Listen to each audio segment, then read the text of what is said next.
ilaa aan xaqiijinayno nimankan inaan dhammaan deegaanada Soomaaliyeed aan ka saarno marnaba inaanu kaan dib uga noqon hore inaan ugu sii soconaa la rabaa inaan sii xoojinaa la rabaa waxa la rabaa runtii aad iyo aad ugu faraxsanahay inaan maanta halkan idinku nimaado meel qorraxaad fadhisan ma doonayo hadalka inaan ku sii dheeraado waqti badan inaan sii lumiyo ma rabo waxaan aad iyo aad aan idinkaga mahad celinaynaa garashada iyo halganka aad garateen inaad garab istaagtaan ciidamadii qaranka inaad garab istaagtaan xaqa adiidan gumaadka iyo dhibaatooyinka ay wadaan nimanka sharwadayaasha ay halkan ka kacay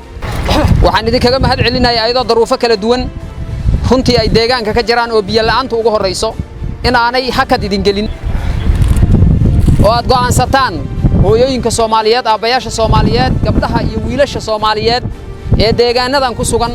ee naftooda iyo maalkooda ay baneesteen nimanka argagixisada ah inaad garataan in aanay fahmayn hadal aan xabada qoriga ku jirta aan ahayn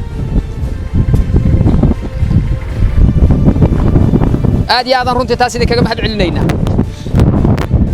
daruufaha jira ee biyuhu ugu horeeyaan dabcan xildhibaanka ka hadlay dawladda Soomaaliyeed iyo madaxda qaranka Soomaaliyeed dabcan qorshe ayaa uga yaala iyo gobolkaba state-ka madaxda state-ka waxaan rajaynaynaa idanka Ilaahay sida ugu dhaqsiyaha badan in la dabooli doono arinta ayada waxa noo soo haray nimanka argagixisada oo wali raadkoodu sii muuqdo waxaan hor yaal waxay yihiin laba arimood deegaanadii aan ka saarnay inaysan dib ugu soo laaban waa marka ugu horeysa oo fursadaas aan kaana siin deegaanadan haddaan mushkiladoodii iyo problemkoodii dhibaatooyinkoodii aan ka dul qaadnana wali waxay dul saaran yihiin hooyo Soomaaliyeed iyo aabba Soomaaliyeed wiil Soomaaliyeed iyo gabar Soomaaliyeed oo shalay wixii ay deegaanadan ka sameynayeen ay hadda ka sameynayaan waxa laga yaabaa qolooyinka ay dul saaran yihiin sida adinku shalay markii horeba aadan ugu dhiiran ayaguna inaysan wali ku dhiiran inaan gaarno way marka si ay ugu dhiiradaan isaga dul qaadaan waxaan rabnaa marka shalay niyadii iyo moraalkii iyo Soomaalinimadii aad ku garab istaagteen ciidamada qaranka ee aad hubkiina u soo qaadateen ee qof walba uu uga soo dhaqaaqay meeshii uu joogay taas ilaa aan xaqiijinayno nimankan inaan dhammaan deegaanada Soomaaliyeed aan ka saarno marnaba inaanu kaan dib uga noqon hore inaan ugu sii soconaa la rabaa inaan sii xoojinaa la rabaa waxa la rabaa fursad ay dib ugu soo jeestaan inaanu kaan siin idanka Ilaahay kuwa wali dhuumaalaysanaya laga yaabo inay meelaha ku dhunsan yihiin oo jahay ka baxan ay laayihiin waxa la rabaa in laga daalin la raadiyo ilaa la helay taa marka inta uga gudbo ciidanka xoogga dalka Soomaaliyeed wuxuu diyaar u yahay sida adinku aad u garab istaagteen oo asigana idin garab istaago wuxuu diyaar u yahay wax walba ee gacantiisa ku jira inuu idin la garab istaago waxaan idinka ballan qaadaynaa hadday noqon lahayd saanida aad ku dirir lahaydeen oo risaasta ugu horeyso iyo hadday noqon lahayd caafimaadkiina qofka wax gaaraan askariga ciidanka xoogga dalka Soomaaliyeed meesha uu maro inaad martaan taas ayaan ku dadaali doonaa wixii hadda wax gaareen waa ogtiin ciidamadu mas'uuliyadaas way qaateen hadda wixii ka dambeeya wixii wax naga gaaraan waa qaadanayna sababtoo ah waa waajib muqaddas oo nasaar kaliya ma ahan inaad dagaalamaysaan inay ku tahay dad muwaadiniina Soomaaliyeed mas'uuliyadda dadka aanu qaadnana kow ka ahaati sidaas awgeed marka taas Ilaahay idankiis ma ka doonto xildhibaanku sida uu sheegay waxay tahay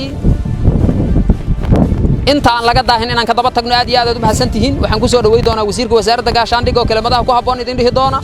Ilaahay idankiis waa isgarab taaganahay waxaan xaqiijin doonaa idanka Ilaahay gabadha iyo wiilka Soomaaliyeed inay xurriyad ku noolaadaan oo ay ka baxaan gacanta nimanka sharwadayaasha inta ay nimankaas dul saaran yihiin dadka Soomaaliyeedna ma jiro hal qof oo muwaadin oo Soomaali oo xurriyad sheega kara ma jiro hal qof oo waxa uu leeyahay dhihi kara aniga iska leh sababtoo ah haddiiba saacadda ay rabaan iyo ku yimaadin intay rabaan ay ka qaadanayaan seed adigu u sheega kartaa ma sheega kartaa maya waa nin awood u leh inuu iyo ku yimaado ku dhahiyo guriga ka baxana jiifanaya doqonnimadiisa ari hadaad leedahay geel hadaad leedahay dukaan hadaad leedahay gaari hadaad leedahay saacadda oo u heliyo awood oo aadan fahmin shartiisa ayuu iyo ku yimaado ka qaadana taas intaysan ugu sameyn marka horaan u soo aragnay taas intaysan ugu sameyn marka marnaba waa inaan kaan u ogolaan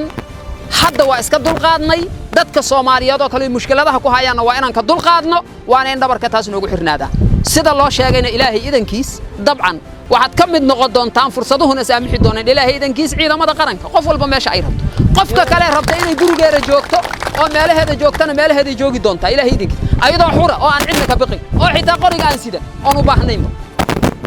qofka bini'aadmiga waxa uu helo waxa ugu horeeya ugu wanaagsan waa abdi mar haddaan naftaada iyo maalkaaga la nabad gelinayo ee gurigaagii lagugu yimiday ee gurigaagii naftaadina lagu goynayo maalkaagina lagugu qaadanayo qofka shahiidu horta waa adiga qofka inuu dagaalamo waajib muqaddis ay ku tahay waa adiga